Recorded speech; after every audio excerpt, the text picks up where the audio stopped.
వ్యాప్కోస్ నివేదిక మేరకు central water commission సూచనల మేరకు మహారాష్ట్ర ఒప్పుకోకపోవడం వల్ల మన ఇంజనీర్ల రికమెండేషన్ మేరకు ఆనాడు రాష్ట్ర ప్రభుత్వం నీళ్లు లేని చోట నుంచి నీళ్లున్న చోటకు మేడిగడ్డ ప్రాజెక్టుకు రూపకల్పన చేశాం.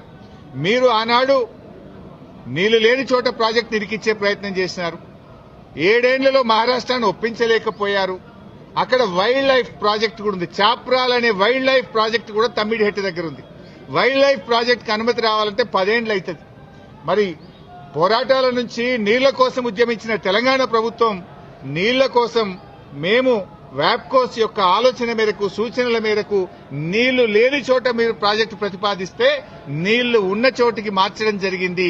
ఎందుకు మార్చామనేది documents, evidences, meeting minutes, central water commission లెటర్లు, మహారాష్ట్ర ముఖ్యమంత్రి రాసిన లెటరు అన్నింటినీ కూడా కమిషన్ కు పూర్తి ఆధారాలతో సహా సమర్పించడం జరిగింది. ఎందుకు మార్చవలసి వచ్చిందో సవివరంగా చెప్పేటువంటి ప్రయత్నం మేం చేయడం జరిగింది.